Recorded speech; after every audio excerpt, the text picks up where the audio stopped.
I'm not gonna worry about your level of concern. Yoy and double yoy. We talking about Twitter. Triple yoy. Think of how stupid the average person is, and then realize half of them are stupider than that. Quadruple yoy.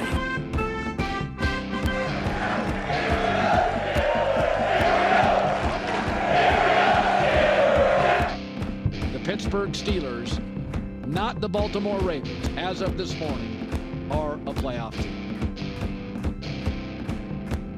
We mock ourselves. That's right. It's time for what Jin's talking about. Celebrating the 2023 off-season champion Pittsburgh Steelers.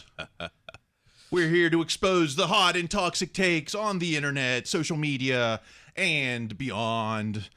I'm Kyle Kreis. Here with me is Greg Benevent. Hello.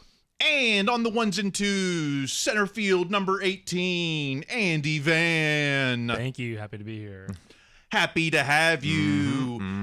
Before we get into it with, coming up in the second half, we'll blame Canada for some things. We'll good. Play the hits. Maybe we'll talk Hall of Honor and why I found some hot takes even in the Hall of Honor discussion. Is it possible? It is. I'll bring you that. Sure it is. In the second half. Do we have any apologies or retractions? Not yet, but I'm sure they'll be soon to come on my end. I have one apology to Steeler Nation because I was hyping up this Lev Bell Snoop collab, and then I think it was snake oil, man. It was like Snoop was in the animated video, but I didn't hear him on the track. So okay. But I mean, was it like? Did you hear Snoop's voice, or was it just like an image of cartoon? That's what I'm Snoop? telling you. It was just it was. I felt swindled. I think we're going to accept swindled on that. It's like the bakery, but being lied to. Well, let's get to the real news because it's not just training camp is back. We're finally in pads. That's right. It's time for contact.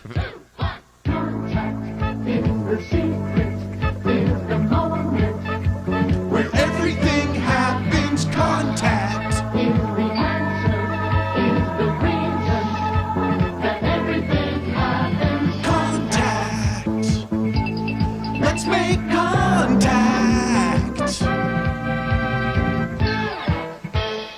All right, it's contact time. That's the first time you've played a song that I don't think I knew the original. I don't think I'd ever heard that before. What? Yeah, between this and the cookie tray at the wedding, there's a lot I'm learning about this season. Well, yeah, I guess you got to get caught up on your electric company.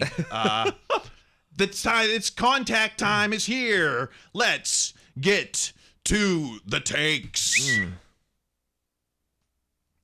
Not always good to be contact, right? Let's start with at Carter Critiques, Christopher Carter. Corey Trice is down. It doesn't look good. Trainer's working on the right knee. His rookie season is done. I mean, as sad as that is, this will have roster ramifications, you know? I mean, like, I would say James Pierre is probably now a lock. Yeah, they brought in a couple new guys immediately. Well, I think just even worse than that is in the case of Trice, that's why he was available in the 7th round, because he had so many injuries in college, or he'd have gone a lot sooner than that. I mean, I saw that and I immediately felt, I mean, you feel bad when anyone's injured, but geez, you know, a guy that there was a bit of hype about coming in to the training camp and in the first, one of the early practices out for the year. That is a real shame. The injuries keep coming. At Jason Shetler, that sports guy, depending on how long Kazee is out for, this could mean Patrick Peterson seeing some time at strong safety come preseason, in addition to Keanu Neal.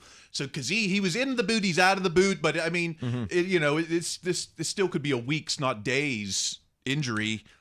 So now we're already seeing Pat Peterson in the safety. It's like the secondary, which had, I would say, not as many question marks maybe, but now after, just a couple days in pads, I'm like, okay, I'd like to see this secondary. Oh, yeah, this is why they have to have as much depth as possible, and this kind of buttresses Khan's idea about throwing as many different things at the wall as possible. This injury is a little interesting because I think Tomlin that day said day to day, and then the next day, Kazee himself said week to week. So I think I imagine that means sooner versus later, but that doesn't mean like week 1 against San Francisco. Yeah, you have to understand at this point of the season where you're not required to put out an injury report, Tomlin doesn't want to talk at all. So Right, whenever you bring up injuries, he's like, I don't want to talk about it. Or, Right. like, week to week data. It's like, Right, exactly. Just using these things that don't mean anything. yeah, so you're not going to get necessarily the info straight from the source on that. It's going to be as bad as the NHL. All right, more injuries at Alfonso Graham too. Alfonso Graham, when you come out of a storm, you won't be the same person you walked in. Suffer a torn labrum in my shoulder. I promise the comeback will be amazing. So, the only Steeler we could get on our show is no longer a Steeler. Yeah. I hope we didn't give him the curse. I feel like I gave Chase Claypool the Christ bump, and then that got him out of town, and now Alfonso Graham. Am I the jinx? No. I mean, I wasn't going to say it. No, I mean, it's still too. Okay, look at it this way. If somebody was suggesting that there was a jinx, like someone on the outside, we'd be like, hey, it's two things. These are just two places. That two is still coincidence. You know what I mean? Right. That's not a jinx yet. You can have two incomplete passes. You can have two. The other team makes a great play. So it's not. It's. I mean, it's not on you. It's not on you. Certainly. I just felt terrible seeing this. I mean, because again, maybe not as much hype as Trice, but there was some hype around this Graham guy that he had a role to fill on the team, that he was going to be able to contribute. I mean, I remember Baron Batch. That's what I thought of when I saw the injury. But this is a shame, and I certainly hope he's right. He comes You're out of this exactly stronger. right. Yeah, you're exactly right. When he was going to be a special teams contributor, so now it's looking like Gunner really is more and more of a lock. I don't know. I think it's too early for us. I think they've got so many guys. I mean, because as soon as each of these guys goes down, they bring in another guy to get them back to 90 guys. So I think they have a lot of ways to go. But that's what was Tomlin's line the other day? As the lines get shorter. And I think that there are certainly, if you can stand in those shorter lines, you do have a better chance of getting through this. What, the lines in the practice reps? What's that mean? Yeah. It's as in the lines get shorter because guys are either hurt or old and don't need to do this. One more injury front at Steelers If that's what Chris this B. was. Oh, I guess this wasn't an injury, actually. Yeah, you're right. It meant maybe above the neck injury, maybe. At Steelers _Chris B, Chris Barbara. Farewell to the young mullet. He was destined to be a camp darling, but the shortest career of a Steeler hero. Oh yeah, I mean the one thing I did think about this when he retired was that there were those reports back when they signed him, like he had to sit and talk with his family about, does he want to go into the farming business, the family farming business, or does he want to go to camp? And everyone laughed like that was a joke. It's like apparently that's a pretty serious conversation. If after 2 days of your Latrobe, you're like, I'd rather farm. Yeah, it's. I know it's been hot, but I think this just goes to show. It's. I mean, he's an Iowa guy. It wasn't like this guy's Alcorn State. This guy was Big Ten. So absolutely, there's a different level, even at the elite colleges, to the NFL, and on the mental side, on the physical side. All of it, all of the above. And also, I want to piggyback on that. What I imagine is everyone from like Roethlisberger to like guys from the CFL have said how honest Tomlin is when you arrive and how honest Tomlin is to you. So I wouldn't be surprised if somebody said, hey, kid, do your best. This is going to be a tough roster to crack for the second fullback. Yeah, I mean, it's a tough roster for any of these. I mean, even, Corey Trice, you say 7th rounder. You would think that even that is not guaranteed. Right. Okay. Let's get to some fun news. How about at NFL Rookie Watch, George Pickens said in a recent interview that he's the best wide receiver in the entire world. Pickens says that he kills DBs who are overthinkers. And then he called out Xavier Howard and Jalen Ramsey as overthinkers. So not only is he the best, these DBs are dummies, and then these two legit NFL players. At least one of which is going to the Hall of Fame and the other might. I don't know Howard's stats. As soon as I saw this, I made that same noise I just did here. I went, like, do we have to do this again? I mean, you can be a very good, very talented wide receiver without telling everyone within earshot you are the best in the world.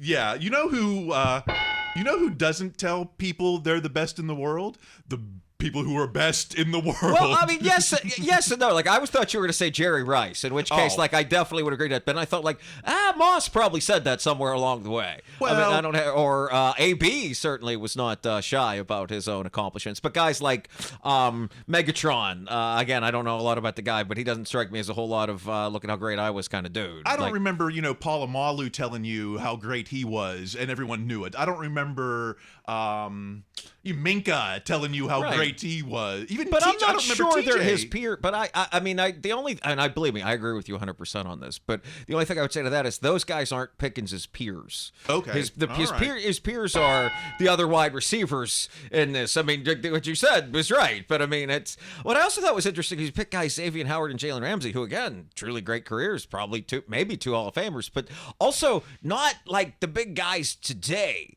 Like these are guys that like Pickens like watched on TV. He's not saying greedy. He's not calling out right what's or his like name? It's I don't even know who the big corners are right now, but I know and the that Jets, the guy from the Jets. Yeah, I mean it's Sauce. Like Sauce is a stud. Yeah. But I mean it's who also I think is guy very much a peer of Pickens. But it's it's the guys that like he saw on TV that he might have played in Madden in college. Like I mean I think he's certainly the best wide receiver in the world in preseason. I think right, he's looked truly great in the preseason. Yeah, and there's been some moments during the season just incredible. But best preseason catch. But although doesn't I'm feeling kind of like AI on this. Like it's practice. Like the best catch in practice still doesn't count. Right? Absolutely. Yeah. No. I mean I mean he certainly could become one of the best receivers in the game. That talent level is certainly there.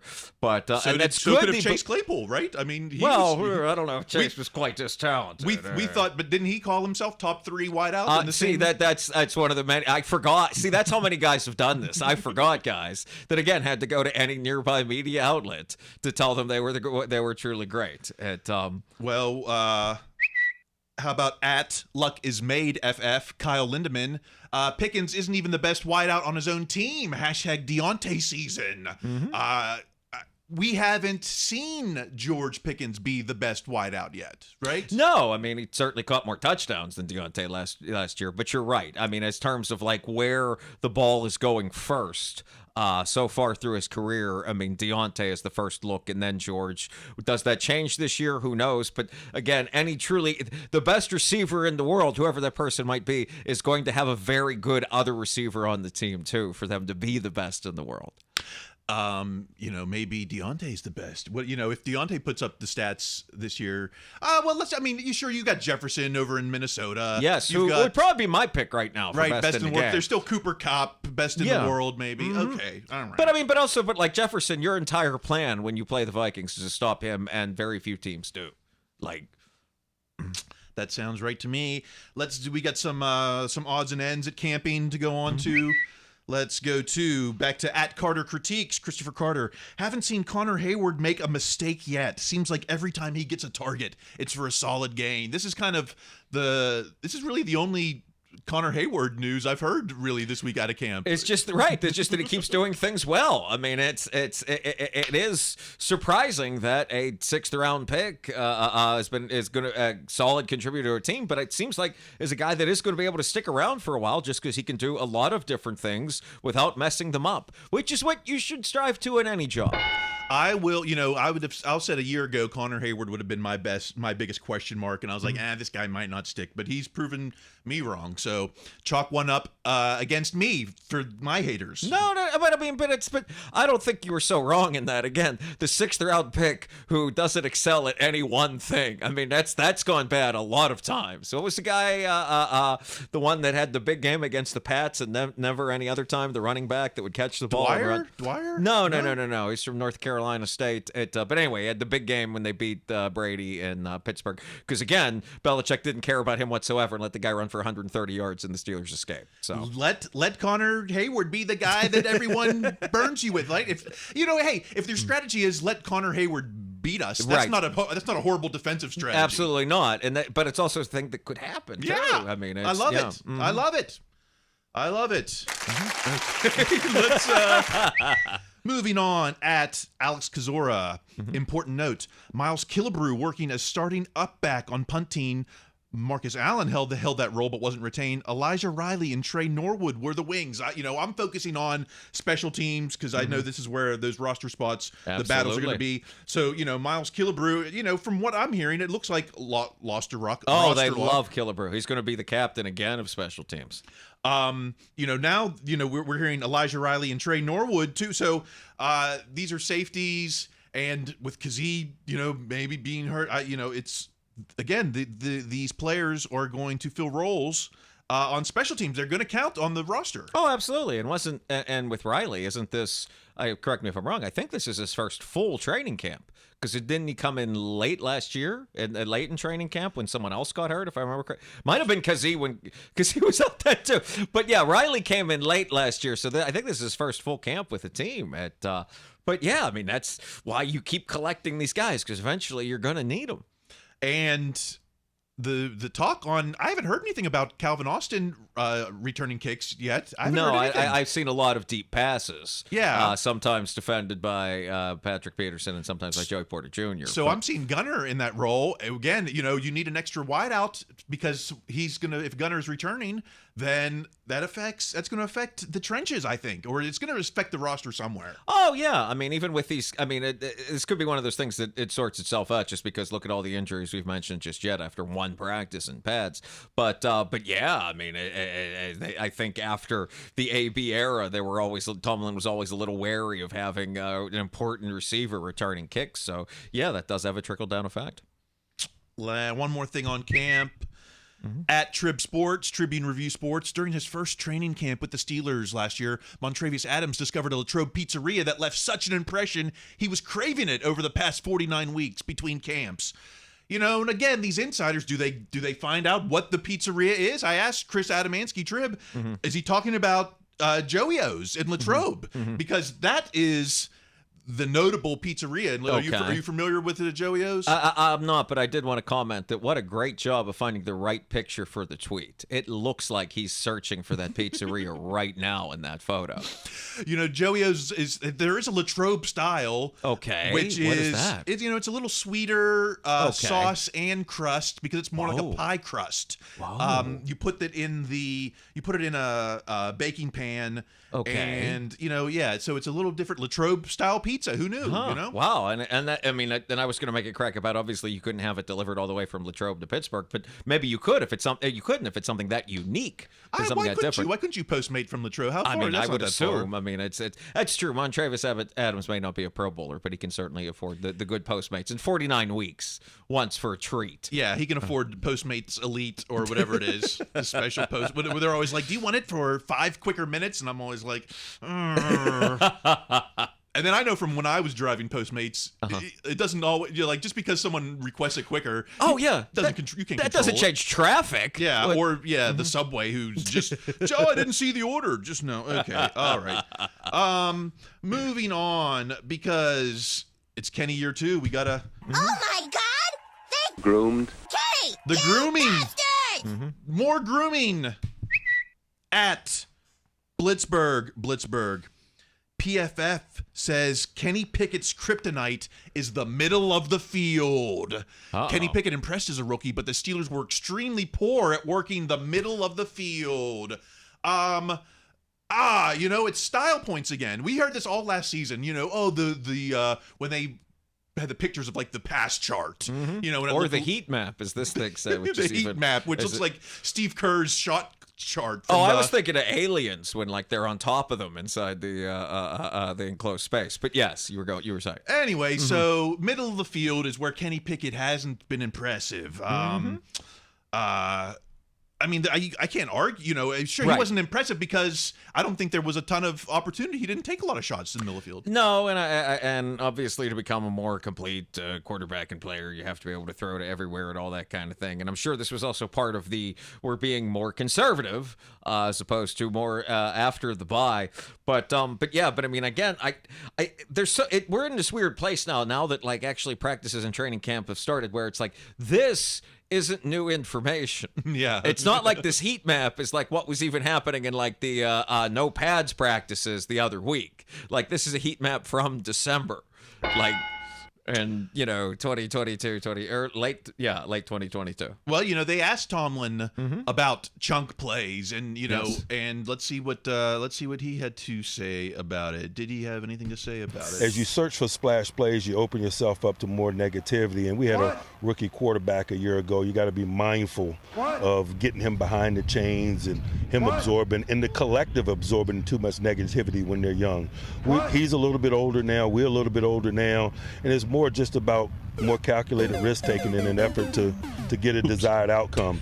But that's just a fact. As you search for chunk plays, the potential for negativity is probably more prevalent, and we just weren't interested in a whole bunch of negativity. It was part of the plan. It was part of the plan all along. Is it Canada? Is it Kenny? No, this was the plan. Let's not make mistakes. Let's not turn the ball over, and let's see if we can stick it around in games. And it turns out it was not a bad strategy. I was going to say, yeah, and also, I mean, hopefully you get a chance to use that clip again. We aren't interested in more negativity, which is an ongoing thing. But and I also did we're all older now. But yeah, and also this is the only context where chunk and splash are synonyms. But yes, but that I think that feeds into also the theory of the Glengarry plays, which frankly a lot of the reports from camp have kind of suggested exist, or at least, I mean, how many times I've heard, I think just casually having something on in the background in YouTube, them talking about training camp or something, I've heard the word pony backfield more times than I did since, I want to say John L. Williams was back there. Not since, Michael Eric Vick Pegram. Pegram, Even though I forgot about Vick, but but even, yes, you can go back a long way to find that. Okay, so maybe some Glengarry chunk plays in the mix. Yes. I don't know. Yes. Okay, one more thing on Kenny. We've got some new expectations here. At Yinzer Crazy Show, the Steelers' wideout room is the best we've seen in a few years, so Kenny Pickett has no excuses. We've heard no excuses from Canada. No excuses for Kenny this year? I think second-year quarterback, there's a little bit of excuses, but there's fewer excuses because that's what Tomlin just told you. We're all older now. He's older too. It is time to continually improve and keep getting better, and Tomlin said that as well, and I think I would also piggyback on what the Yinzer Crazy people said, is that the wide receiver room is the best we've seen in a few years. Okay, the offensive line is certainly better than we've seen in a few years. That is a good point. If I only had some kind of sound effect. Well, you agreed. That was good too. All right, oh gosh, one last thing on Kenny. We got to take a break, but one last thing. At Sports Media Sucks. Sports Media is a joke. Whoa, Joe Starkey saying 24 touchdowns for Pickett. Everyone on the fan slurping up that black and gold Kool-Aid that Tomlin is serving. So, this I'm worried about too much hype. If the fan is now on board, right? With 24 touchdowns. Well, a lot for. I haven't seen. I mean, initially it feels like, oh my god, it does, but I haven't seen the context of it. And does it include rushing touchdowns? Because there's going to be a bunch of times there will be 2 or 3 yards out and Kenny runs it in or just jumps over the pile. So, I mean, that makes that number a little less like I'm clutching my chest hearing it. Okay, you're 24 total touchdowns. Yeah, that's what I mean, because 24 touchdowns throwing, that's more than one a game. For a team that has literally said we're going to run the ball. Okay, well, let's enough first half talk, because coming up in the second half, we've got con season. Con season continues. I didn't think there's any more room. I guess 90. Well, whenever someone gets hurt, 8 pounds, always in that 5-pound bag. It's like 90 roster spots. It's like a magic bag. Somehow we've got like 93. I feel out of 90. Right. Yeah, we'll talk Canada season. We'll talk we'll talk con season. We'll blame Canada. Okay. And we'll talk Hall of Honor. Not controversies, but I don't know, just something I have something to complain about. Whoopsies, big surprise. All right. Second half coming up after this message. Remember the heartbreaks. Remember the tears. Getting it all together takes so many years. Remember the close ones, and there were a few. You never gave up trying, wanting to come through. Well, this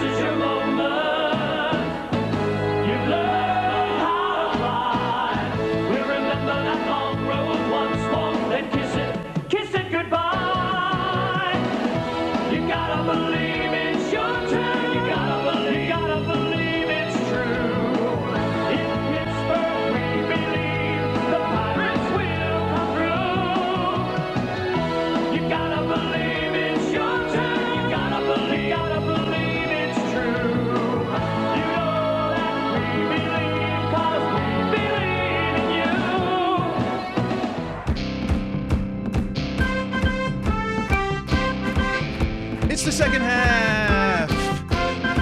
I think we played to a small lead in the first half. Yeah, it was like a controlled scrimmage. We edged them out at the end with a field goal. Yeah, but it's preseason, so Yes. nothing counts. So even though I made a That's right. one-handed grab in the first half on those Yeah. on those Kenny takes. Right, and I definitely interfered with you on the next play. Was it interference? Do you think it was No, interference? I was shoving. But do you think there was interference on that pick? No, I mean, I think because didn't they have the refs there? Or were the refs? I forget which day the refs were there. There was somebody there. Yeah. Someone talked to JP Jr. after, Okay. giving him like, "Hey, man, he caught it." What? Right, you know? I think there's going to be a lot of that. To someone like, "Hey, JP Jr., do not grab that dude." Like, I think that's going to be something they're going to take a lot of work with. I'll say clean catch then. I'll say clean catch. There you go. And you know me, I umpired Little League in the 90s. Oh, so I didn't know that. tried to put that in the past. Oh gosh, are we ever going to start the second half? Perhaps. Let's get to the takes. I'll wait because it's Kwon season. I guess we can play that every week pretty much. I guess. Yes. At Josina Anderson. Linebacker Kwon Alexander has agreed to go to the Steelers. I'm told a starting spot nor a specific role was guaranteed to Alexander in advance of going to Pittsburgh. But if he proves worthy, he'll be trotted out there with the first group. There's way too many people playing linebacker. It can't be. There are a lot of guys playing linebacker. We need secondary. We need, there's 6 inside linebackers now. Yes, and I know the argument that, like, well, today's inside linebacker is yesterday's safety. I'm like, okay, but that's still a lot of guys. And obviously that's where a lot of special teams are going to come from, that Tanner Muse, all that. But yeah, it's a lot of guys. I mean, this is, even now, this many years later, it continues to reverberate the Ryan Shazier injury. That's what all of this is. I mean, maybe by this point they would have been trying to find a successor anyway. But yeah, here we go again. It's another guy, a name I've heard of, which of course makes it a good signing. But it's another guy that was a coverage inside linebacker that hopefully, when they play, can cover people. Cover. That's the thing that our linebackers haven't been able to do since Shazier. Right. They haven't been able to cover. They haven't been terribly good at hitting either. But they have been good at hitting. They have been good at hitting. But covering guys, hitting running backs have been good. Covering people, no. And my theory, we got all these guys that can play, first down, second down, third down, but we've got special teams to worry about. And at David Todd, a nice addition for the Steelers, but raises some questions about the guys in camp. Yes. Mark Robinson likely gets pushed further down, so we've got 3 guys who don't really play special teams. Roberts, a little bit. Right, Roberts does a little bit. Cole Holcomb does not play special teams. Kwon Alexander does not play special teams. Mark Robinson has yet to play special teams. That perhaps should change. Because that's been something I've heard that people talking about. Is that, hey, is Robinson guaranteed a roster spot? And the fact that they keep bringing in when a running back gets hurt, so they get another inside linebacker. Do you know what I mean? They keep bringing in the same guy. Like you've got to put 2 and 2 together there. Every linebacker has played for the Steelers. There's none left. There are no linebackers left. Let's go back to at Jason Shetler, that sports guy. Okay. Which Steelers free agent inside linebacker will be the most productive in 2023? Kwon Alexander, number 1, 45%. Cole Holcomb, 42%. Landon Roberts, 13%, who I just read that he was their favorite guy in the room. He's done very well so far through training camp. But again, I think for the Steeler fans, it's A, they've heard of Alexander more, and B, I mean, you have those. He played well against the Steelers last year. I mean, that hit on Gunner, they kept showing that. I mean, it's, and I'm sure Roberts, I don't remember if Roberts played in the Miami game against Pittsburgh or if he did anything, but I mean, it's pretty easy to remember the presence Alexander had in that game.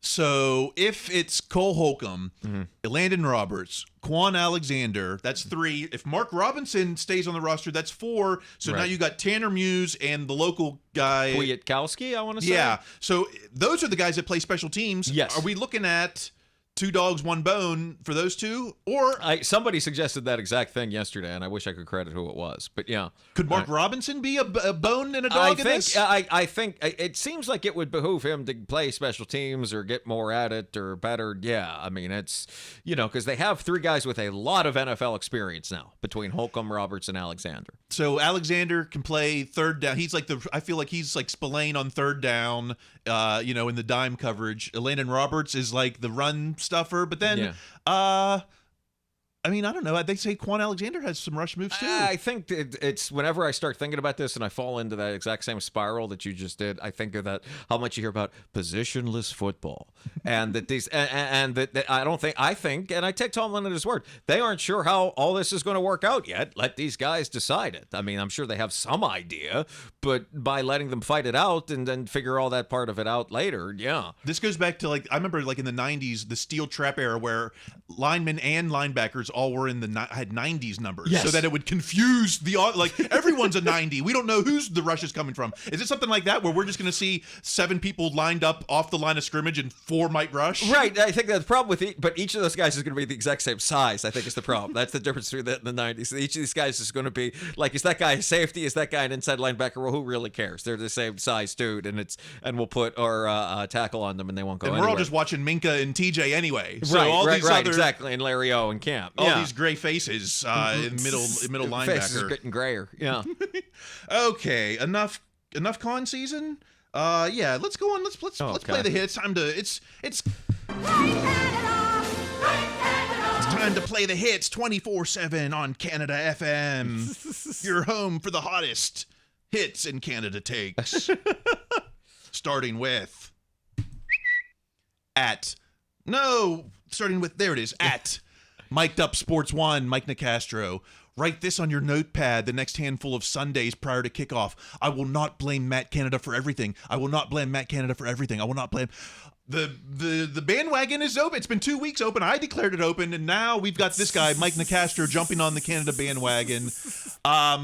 Can't blame Matt Canada for everything, right? Who else are we blaming it on? I mean, I think you started to see there. I think we're going to see some blaming it on Kenny. I think we're going to see some blaming it on the new offensive line. I mean, it's, you can blame, in a lot of ways, blaming Canada is an equally acceptable way of blaming Tomlin. So, I mean, since they're so tied together, so that counts as that. I think after, I mean, as much as people like the one-handed practice catches, going and telling anyone that you're going to be the best in the world when things don't work out, I think there might be some blame for George, to the extent that should anything go wrong, there'll certainly be blaming Deontay. I don't think we're going to get to blaming Pat. I don't think there's going to be a lot of fryer mouth unless it's a specific play. But even then, I think the blame hierarchy is Canada, Tomlin, Kenny, offensive line, Deontay, George, wide receivers. I think I laugh at that. Yeah. And there's some there'll be some Najee blame in there too. Yeah, no, I want to put that. Yeah, I want to put that down there as well. Yeah, now I want to put him above the wide receivers just because he was the first round draft pick and it's the 3rd year and you're supposed to be able to pay running backs with like a nickel you found in the couch. So yeah, I like to take that. George Pickens is taking on some of this heat to take it off Deontay. Deontay's the public enemy. It's not crazy. I mean, it's. I mean, I don't know if he's consciously doing that, but that certainly will be a side effect of this.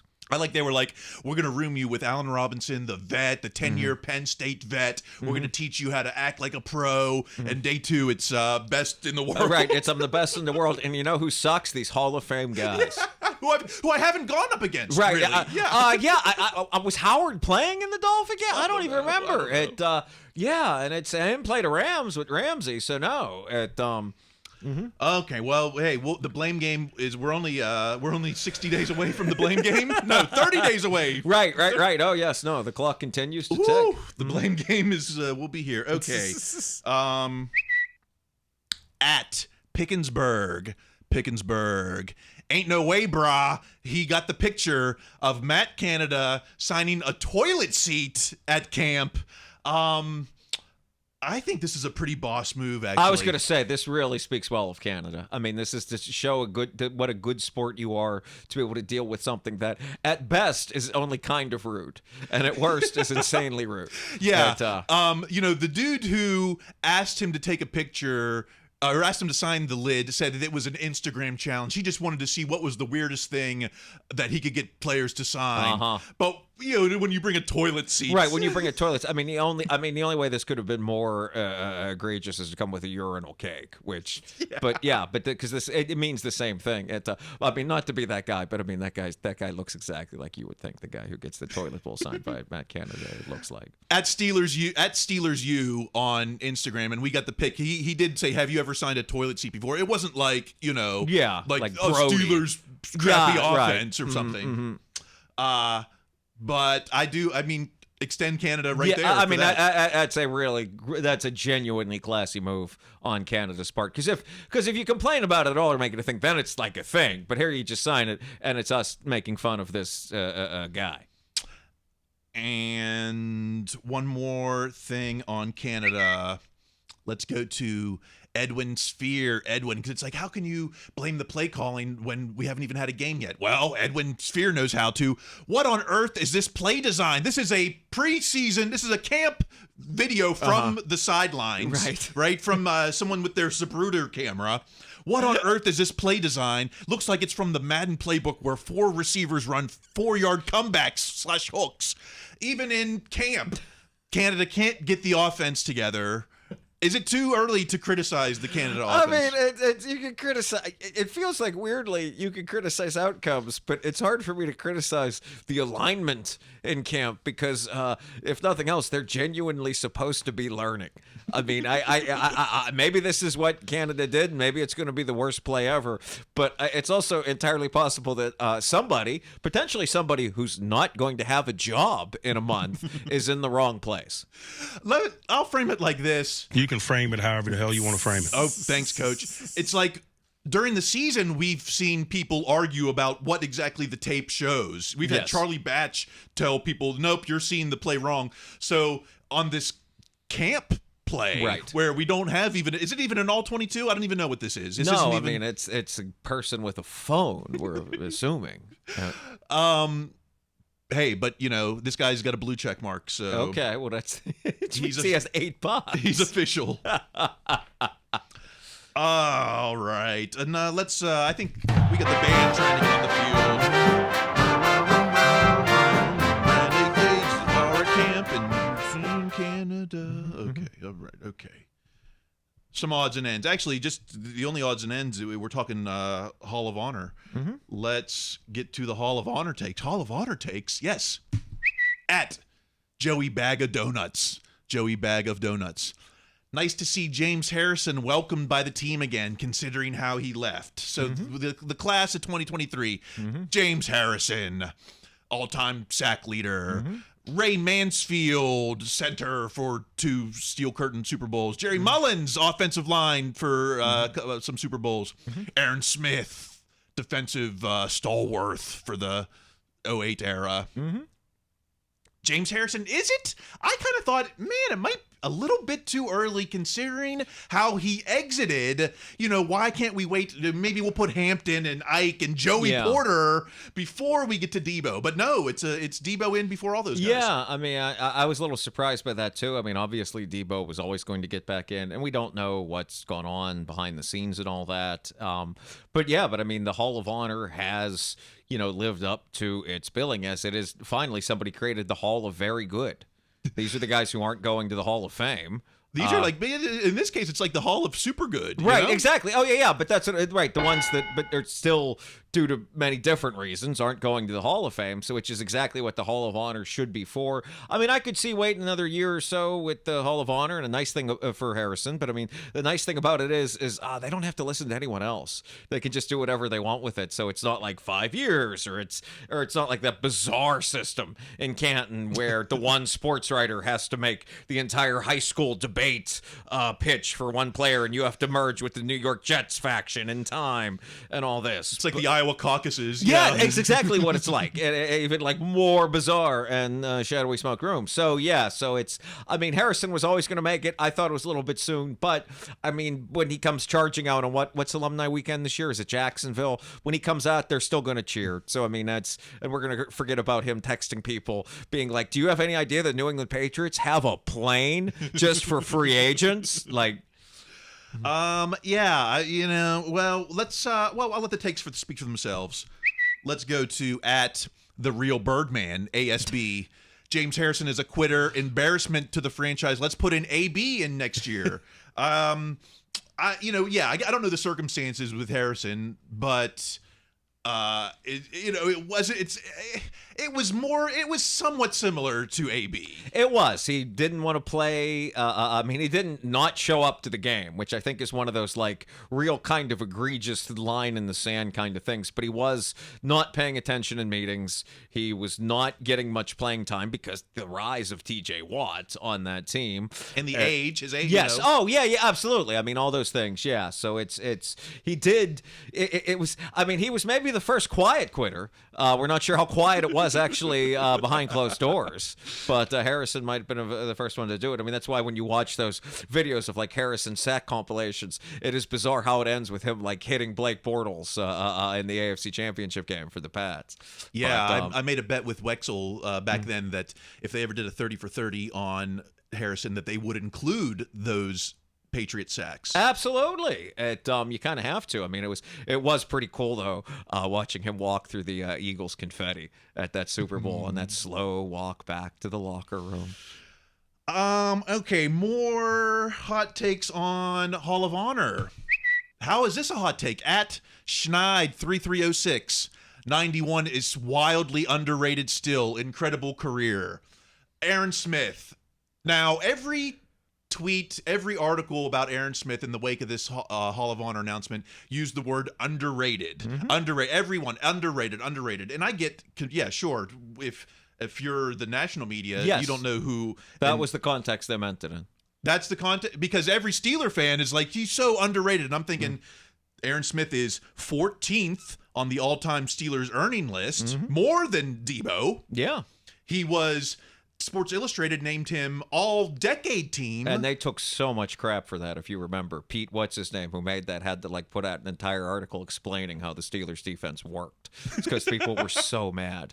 Because they wanted a guy with like a million sacks. There were so many guys. Strahan. They would put him over Strahan. Yeah, I mean, they wanted so, but that's exactly why. Yeah, I always thought this, the underrated thing was a response to that, because folks were, I mean, I don't think there's a lot of social media going on when that was around, but that would have been seen as like the hottest take, putting Aaron Smith on that team, which he absolutely deserved to be.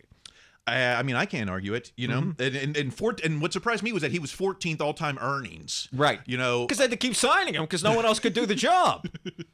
So it's hard to be underrated when you're making more than James Harrison. But I think that's, I mean, I think underrated in two things is that one, nationally, and two, like, you can put this, if you squint really hard and like throw out a lot of facts, you can kind of make up an argument where Harrison goes to the Hall of Fame. But like, there's no way statistically to get Aaron Smith there, even if he was a Hall of Fame level talent, which he very well might have been. It's just, that's not a stat. There's no stat to say it. No, you're right. I think you're right about that. Speaking of the highest earners, which of these highest earners will make the Hall of Honor? These are the ones above Aaron Smith. Ben, obviously. Cam, obviously. Pouncey. AB? Like a long time from now. I think there'll be, at some point, there's going to be like an AB rehabilitation tour. Will there be a 30 for 30? Will there be a podcast? Will there be a public something or other? But yeah, someday within our lifetimes, there's your hot take. There will be some push to rehabilitate AB. Will we hear a lot about concussions? Will we hear a lot about something else? But there will be a campaign while we are still on this earth. Okay, so AB we're putting in. Troy is already in. Yes. Lawrence Timmons. I'd be surprised if he didn't, just because that Tomlin's first pick, a guy that could do anything, and another one of those guys that he was very good in his era. If he played in another era, he might have been even better still. DeCastro. See, this is the first one where I'm like, maybe not. This is the first one you've had where I'm like, maybe not. But even then, I would think yes. Tuitt. This is the first one you had where I think probably no. I mean, it's good, but I mean, didn't win a championship. Very good player, really good guy, and I think no one has on the team has ever felt bad about why he left. I don't think there's ever been the slightest bit of resentment about what a terrible story. 8 all-time highest paid. That surprised me. Well, second-round pick playing defensive line at that time, and he got that big extension. I mean, he was dominant when he could play. He was hurt a lot even before the end there. TJ? Yes. Obviously, Yeah. Joe Hayden. I think I'm going to say yes, but that's the most on-the-line one we've had so far.